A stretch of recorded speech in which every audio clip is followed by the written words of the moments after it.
Session चलता है उस समय ही विदेश चले जाते हैं।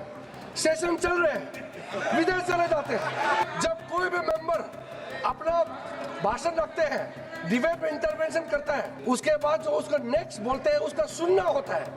इनका नेता प्रतिपक्ष अपना बात बोल के खत्म हुआ, बैठे बगैर हुआ चले जाते हैं, किसी का सुनता नहीं। प्रियंका वाड्रा गांधी जी अब पीछे बैठ के मुस्कुरा रही है। अगर इनको नेता प्रतिपक्ष बनाते तो भी शायद परफॉर्मेंस थोड़ा अच्छा होता। वो तो कम से कम बैठती है, सुनती है कम से कम। कोई भी सांसद बिहेवियर अच्छा है तो मुझे सराहना करना चाहिए। मैडम आपका नाम लिए हैं, मैं आपको मौका दूं। अरे मैंने तारीफ किया है। बैठिएगा प्लीज। तारीफ करना भी गुनाह है क्या?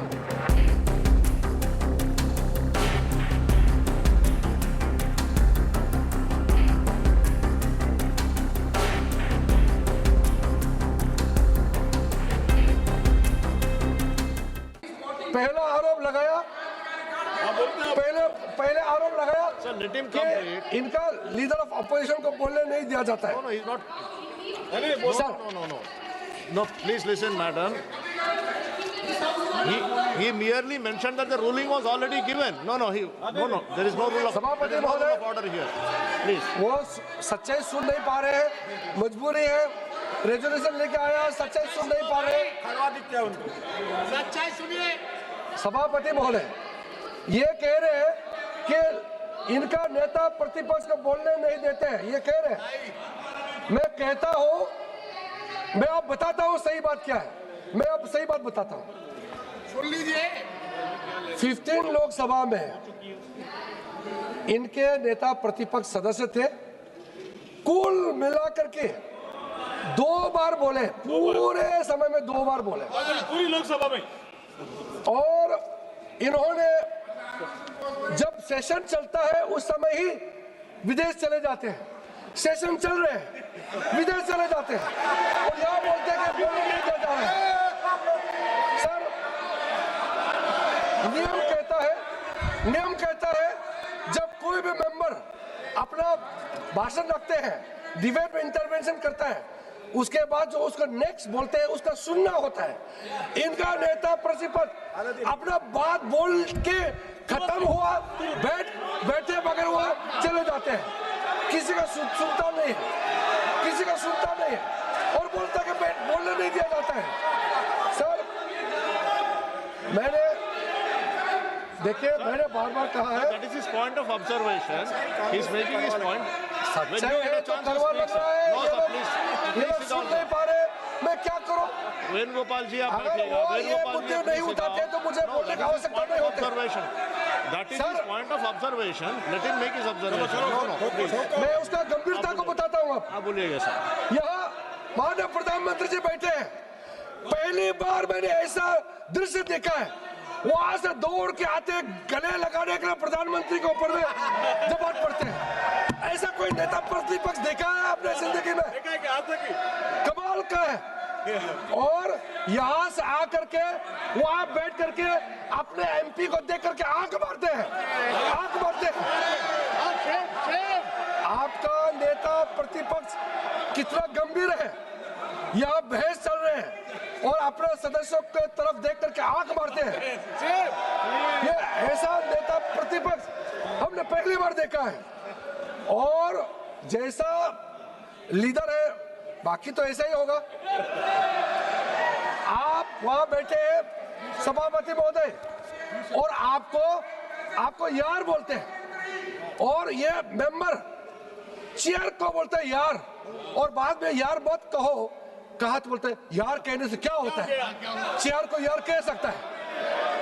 राज्यसभा में सभापति जो भारत के उपराष्ट्रपति हैं उसको बोलते हैं कलीग। नो सर, स्पीकर और चेयरमैन राज्यसभा ये कलीग नहीं है, वो कस्टोडियन ऑफ द हाउस होता है, वो हमारे कलीग नहीं होते हैं। आप उसके साथ हल्के फुल्के में मजाक नहीं कर सकते हैं। आप लोगों ने जैसा नेता हल्कापन दिखाता है वैसे उसका बाकी संसद को भी ऐसा बिहेव करने में मजबूर कराते हैं। ये ठीक नहीं है। आपके यहाँ में भी काफी अच्छे लोग हैं, आपके लोग में भी अच्छे हैं, लेकिन अब नेता प्रतिपक्ष उन्हीं को बनाया, हम तो कुछ नहीं कर सकते हैं। मैं क्या कर सकता हूँ, मेरा हाथ में तो है नहीं। मैंने देखा है, देखिए प्रियंका वाड्रा गांधी जी अब पीछे बैठ के मुस्कुरा रही है। अगर इनको नेता प्रतिपक्ष बनाते तो भी शायद परफॉर्मेंस थोड़ा अच्छा होता। वो तो कम से कम बैठती है, सुनती है कम से कम। इनका नेता प्रतिपक्ष तो सुनता ही नहीं, मुस्कुराती भी है, बहुत मुस्कुराती भी है। मैंने सार्वजनिक रूप से कहा है, as a parliamentary affairs minister, कोई भी सांसद बिहेवियर अच्छा है तो मुझे सराहना करना चाहिए। देखिए सर, मैं जरूर भारतीय जनता पार्टी का सदस्य हूँ, मंत्री हूँ, लेकिन पार्लियामेंट्री अफेयर्स मिनिस्टर होने के नाते कोई अच्छा व्यवहार करे तो उसको सराहना करना मेरा दायित्व है। सर जब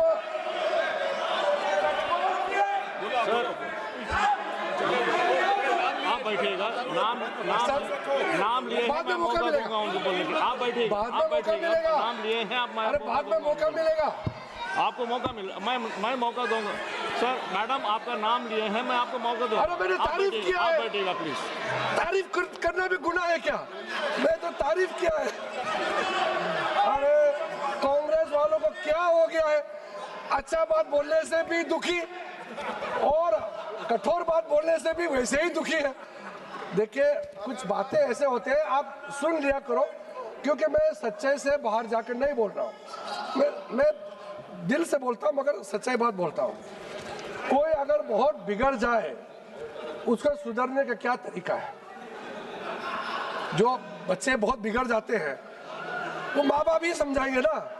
अब यहाँ स्पीकर जो हमारा माँ बाप है इस सदन में, या कोई इंडिसिप्लिन एमपी बार बार रूल तोड़ता है तो स्पीकर थोड़ा डांट लगाता है तो भी उसका इतना नाराज होकर के इशू बनाते हैं। स्पीकर का जो निर्णय होता है सर्वसम्मति से हम लोग उसको मानना होता है। लेकिन सर इसके अलावा, क्योंकि मैंने जैसे भी कहा कि हमारा तो संस्कृति क्या है, हमारा नेता परिवार, हमारा बाप दादाओं ने जो कहा है वही हम सीखेंगे। हमारा जो सीनियर लीडर्स ने जो सिखाया है, हम उससे इधर उधर कभी भी नहीं हटेंगे। और जो हमने आपको कहा है कि 2014 के बाद आप शुरू में तो कहा कि बीजेपी फासिस्ट है, ये किया है इसलिए इलेक्शन जीत गया हो गया। 2019 के बाद फिर हार गए। वो चौकीदार चोर क्या क्या पब्लिक ने आपको पनिशमेंट दिया, तो ये सोचने लगा अब क्या करें। कई मुद्दे हैं, लेकिन मैं अंत में इसमें आ रहा हूं। तब इन्होंने सोचा कि जब चुनाव जीत नहीं सकते हैं, लोगों का भरोसा प्राप्त नहीं कर सकते हैं, तो अब प्रक्रिया, संविधान, सिस्टम, हमारे लोकतंत्र को ही हमला करना है।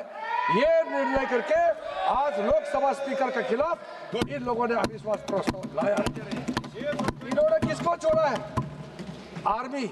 मैं जिस प्रदेश से आता हूं, ये उनके नेता प्रतिपक्ष सार्वजनिक रूप से कहते हैं कि इंडियन आर्मी लोग को चाइनीज लोगों ने ठीक से पिटाई कर दिया है अरुणाचल प्रदेश में। कोई देश का गंभीर नेता ऐसे बात कर सकते हैं? सरकार ज्यादातर आपने चलाया है, कभी ऐसा वक्त कोई और दे सकते हैं क्या? मैं तो, मेरा कल्पना से परे है, कैसे बोल सकते हैं आप? और बाहर जाकर के अमेरिका में, जर्मनी में जाके बोलते हैं भारत में लोकतंत्र खतरे में है, आप लोग इंटरवीन करो, बाहर का देश के लोग भारत में आओ और भारत को ठीक करो। हमारा लोकतंत्र को बचाने के लिए क्या विदेशी ताकत चाहिए क्या हमको? क्या बात करते हैं? सोचिए, आपका नेता का कारनामा मैं आपको सुना रहा हूं। ऐसा हो सकता है क्या? हमने कल्पना भी नहीं किया। और आपके लोगों ने, आपके नेता प्रतिपक्ष ने आर्मी का वहां जाकर के और आर्मी के जवानों को जाकर के बोलता है तुम्हारा सारा अधिकार तो आर्मी ऑफिसर ले जाता है, जवानों को क्या मिलता है? सर कितना खतरनाक बात है। किसी भी फोर्स का, किसी भी देश, किसी भी संगठन का नेतृत्व होता है, नेतृत्व कमांडिंग होना पड़ता है। और हमारा सेनाओं में जो कमांडिंग ऑफिसर होता है उसका जो शब्द होता है सर्वमान्य, सारा उसका पूरा फोर्स बांटते हैं और जाके वो फौजियों को बोलते हैं तुम्हारा कमांडर एंजॉय करते हैं और तुम लोग मरे हुए हैं, सेनाओं में फूट डालने के लिए इसका नेता प्रतिपक्ष ऐसे बात करते हैं। सर 2017 में जब सर सभापति महोदय 2017 में जब डोकलाम में भारत और चीन का सेना आमने सामने में जब वहां पे टेंशन बना हुआ था, उस समय चुपचाप से उनका नेता प्रतिपक्ष चाइनीज एम्बेसी में जाकर के चाइनीज एम्बेसडर से और ये गुप्त रखा गया और बाद में चाइनीज एम्बेसी के वेबसाइट में पब्लिश हुआ।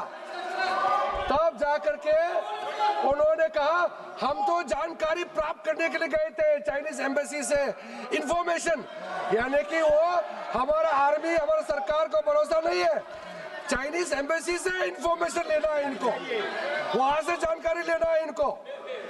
आप सोचे इसके लिए माफी मांगना तो छोड़िए, आज तक इन्होंने अफसोस प्रकट भी नहीं किया है।